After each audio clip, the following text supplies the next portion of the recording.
नमस्कार फ्रेंड्स, हमारे चैनल में आपका स्वागत। हम आपको बहुत ही महत्वपूर्ण जानकारी देने वाले हैं अतिथि शिक्षकों के नियमितीकरण को लेकर, विभागीय परीक्षा को लेकर। अतिथि शिक्षकों की 8 बिंदुओं पर सहमति बनी सरकार से। ठीक है फ्रेंड्स, जिसमें 8 बिंदु हैं कि जो अतिथि शिक्षकों को बीच सत्र में बाहर नहीं किया जाएगा, न ट्रांसफर न प्रमोशन से जो अतिथि शिक्षक बाहर हो गए उनको भी पुनः नियुक्त किया जाएगा, और 30% रिजल्ट कम वालों की पुनः नियुक्ति की जाएगी। और अतिथि शिक्षकों के पोर्टल में जो समस्या है उसका सुधार किया जाएगा। और अतिथि शिक्षा का अनुबंध 12 माह की जगह 10 माह का रहेगा, लेकिन अतिथि शिक्षकों को बीच सत्र में नहीं निकाला जाएगा। और भविष्य में अतिथि शिक्षकों को 10 अंक दिए जाएंगे प्रति वर्ष के, अधिकतम 150 अंक दिए जाएंगे अतिथि शिक्षकों को, और वो स्कोर कार्ड में भी जोड़े जाएंगे। 8 बिंदुओं पर सहमति बनी है अतिथि शिक्षकों की। तो मैं इसके संबंध में पूरी विस्तार से जानकारी देने वाला हूँ, कौन कौन से वो बिंदु हैं। आप वीडियो में बने रहें, वीडियो पूरा देखें। वीडियो अच्छा लगे तो आप लाइक जरूर करें और चैनल को सब्सक्राइब जरूर कर लें, ऐसे अपडेट पाके। नेशनल मीडिया ने भी इस मुद्दे को उठाया, अतिथि शिक्षकों के नियमितीकरण का, तो वीडियो में बने रहें। बैठक को लेकर गेस्ट टीचर संघ ने प्रेस कॉन्फ्रेंस की है। नियमितीकरण को छोड़ बाकी मांगों पर बनी है सहमति। मांगे पूरी न होने पर 2 अक्टूबर को बड़े आंदोलन की बात भी कही जा रही है। पर इस वक्त ये बड़ी खबर है, गेस्ट टीचर्स के प्रतिनिधिमंडल ने शिक्षा विभाग के साथ बैठक को लेकर इस मामले पर प्रेस कॉन्फ्रेंस की गई है। गेस्ट टीचर्स संघ ने प्रेस कॉन्फ्रेंस किया है। गेस्ट टीचर्स एसोसिएशन के जो लोग हैं प्रतिनिधिमंडल में शामिल, उन्होंने शिक्षा विभाग के साथ बैठक की और यहां पर नियमितीकरण की मांग को छोड़कर बाकी सभी चीजों पर सहमति बन गई है। 2 अक्टूबर को अगर सारी चीजें बेहतर नहीं होती हैं तो बड़े आंदोलन की भी बात कही गई है। बहरहाल नियमितीकरण को छोड़ बाकी मांगों पर सहमति बन गई है और इस मामले को लेकर प्रेस कॉन्फ्रेंस भी किया गया। अब आगे देखना होगा कि क्या सारी चीजें बेहतर होती हैं या फिर एक बार कुछ और तस्वीर नजर आती है।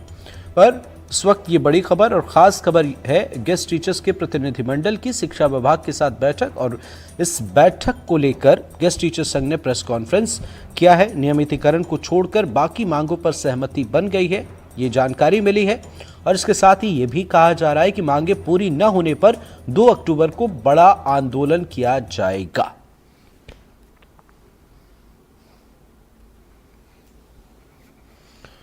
तो गेस्ट टीचर्स के प्रतिनिधिमंडल के शिक्षा विभाग के साथ बैठक हुई, कुछ रिएक्शन सामने आए हैं, आपको सुनाते हैं।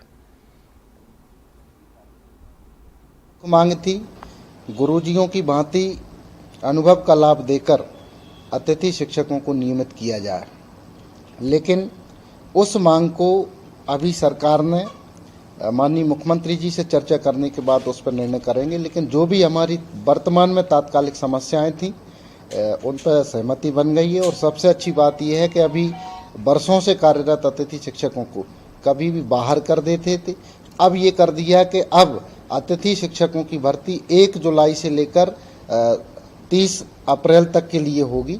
बीच में किसी भी अतिथि शिक्षक को बाहर नहीं करेंगे।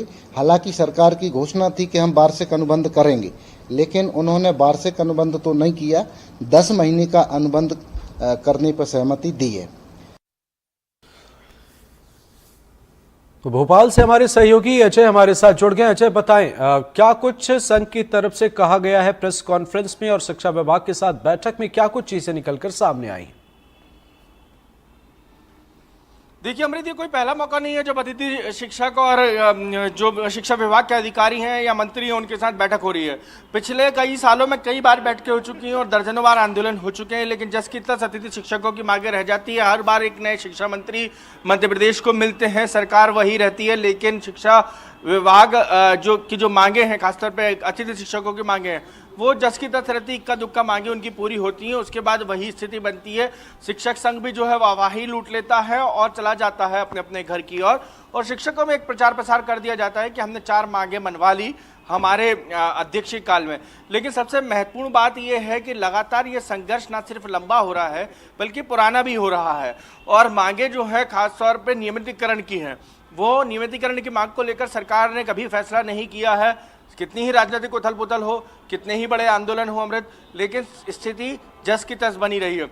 लेकिन कुछ हद तक सरकार मरहम जरूर लगाती नजर आई अतिथि शिक्षकों पर। गाहे बगाहे जब भी अतिथि शिक्षक आंदोलन पर आमादा होते या राजधानी भोपाल में मुख्यमंत्री आवास घेरने के लिए पहुंचते तो सरकार उनके साथ बैठक का एक रास्ता खोल देती। इसके पीछे की सबसे बड़ी वजह है, सरकार भी नहीं चाहती कि अतिथि शिक्षकों के साथ बार बार जो है दो हाथ हो और इस तरीके से स्थितियां बार बार उत्पन्न हो, क्योंकि अतिथि शिक्षक सरकार के सामने लगातार आंदोलन का विकल्प रखते हैं और आंदोलन करना कहीं ना कहीं एक स्थिति जो है खराब भी करता है और लगातार सरकार पर भी सवाल उठते हैं कि सरकार ने पिछले दिनों फिर एक आश्वासन दिया था, वो मांगे नहीं पूरी हुई। इस बार अतिथि शिक्षकों को दो टूक कह दिया गया है कि नियमितीकरण को मांग को लेकर किसी तरीके से कोई समझौता नहीं होगा, किसी तरीके से कोई बात नहीं होगी। सवाल यही रहेगा सिर्फ कि आपकी जो लंबित मांगे हैं उन पर सरकार विचार करेगी। विचार करने के बाद मुख्यमंत्री इस पूरे मामले पर फैसला करेंगे। मतलब सीधे तौर पर सुरक्षित है, मुख्यमंत्री के पाले में गेंद है और वही फैसला लेंगे। मंत्री से लेकर तमाम अधिकारियों के साथ भले शिक्षक संघ के अतिथि शिक्षकों संघ की जो है बैठकें हो चुकी हैं, लेकिन अतिथि शिक्षक संघ टाइम बार चाहता है कि एक टाइम ड्यूरेशन में उनकी मांगे पूरी कर दी जाए। यदि एक टाइम ड्यूरेशन में उनकी मांगे नहीं पूरी की जाएंगी तो फिर वो आंदोलन पर आमादा रहेंगे। इन सब के बीच में देखना यह होगा कि सरकार कब तक इस पूरी मांगों पर हल निकालती है या कोई रास्ता निकालती है, ताकि अतिथि शिक्षक और सरकार के बीच का टकराव खत्म हो जाए। लेकिन अभी हाल कुछ दिनों के लिए जरूर मामला ठंडे बस्ते में गया है, सरकार के पाले में गेंद है। अतिथि शिक्षक वेट एंड वॉच की रणनीति के तहत आगे बढ़ रहे हैं। अब सरकार उस पूरे वक्त का सदुपयोग करना चाहती है। कुछ एक मांगों पर सरकार कन्विंस है जिसको आने वाले 1-2 महीने के अंदर पूरा कर सकती है और उसका हवाला भी दिया जा सकता है अतिथि शिक्षकों का। ये लड़ाई जो है लंबी खिंचेगी और टकराव की स्थिति अक्सर इस तरीके से बनती रही है। कोई बिल्कुल पहला बिल्कुल मौका नहीं अजय, है आप जो इस बिल्कुल तरीके से सही कह रहे हैं, टकराव की क्योंकि स्थिति मुख्य जो मांग है वो नियमितीकरण की है और अगर ऐसा नहीं होता है तो ये निश्चित है कि कुछ दिनों के बाद गेस्ट टीचर्स एक बार फिर सड़कों पर उतरेंगे। चाहे भले ही आप अभी फिलहाल जो आपकी बाकी की मांगे आप मनवाकर घर चले जाए, पर कुछ दिन बाद फिर तमाम गेस्ट टीचर्स को इकट्ठा किया जाएगा राजधानी की सड़कों पर, हम फिर एक प्रदर्शन की तस्वीर देखेंगे। बहरहाल इस मामले को लेकर जो संघ के लोग हैं जो अब तक गेस्ट टीचर्स को लेकर सड़कों पर उतरे हुए थे, वे क्या कह रहे हैं? क्या नियमितीकरण की मांग को छोड़कर बाकी चीजों पर जब बात की गई है तो क्या ये संतुष्ट नजर आ रहे हैं? देखिए, अक्सर संघों में धड़ों में बढ़ जाते हैं जितने भी शिक्षक होते हैं या ऐसे संगठनों के पदाधिकारी होते हैं। कोई सियासी दल तो है नहीं कि पार्टी इनके लाइन तय कर दी और इसी लाइन पर आपको बोलना है। तो इन संघों के साथ यही संकट की स्थिति होती है। जब धड़ों में बटा हुआ संघर्ष होता है तब वैसे ही सरकार को डील करने में आसानी होती है। सरकार भी यही चाहती है, आंदोलन लंबा खिंचेगा तो संघ धड़ों में बटेगा और धड़ों में बटेगा तो आंदोलन में फूट पड़ेगी, टूट पड़ेगी, मांगों पर नेगोशिएशन आसान होगा। यही कारण है कि संघ के कई पदाधिकारी इन पूरी मांगों पर सहमत हैं, कुछ सहमत नहीं है। जो सहमत नहीं है उनका सीधे तौर पर कहना है कि संगठन ने अपनी तरफ से मांगे रख दी हैं, लेकिन सरकार को मानना नहीं मानना। सरकार संगठन के कई पदाधिकारियों से दूसरी मांगों पर सहमति ले लेती है, सीधे तौर पर दो टूक कह देती है कि हम जो है नियमितीकरण पर रास्ता नहीं निकाल सकते हैं। इन मांगों पर जरूर हम विचार कर सकते हैं। विचार कब होगा, कैसे होगा, ये देखना जरूर महत्वपूर्ण होगा। बिल्कुल सही आपने कहा।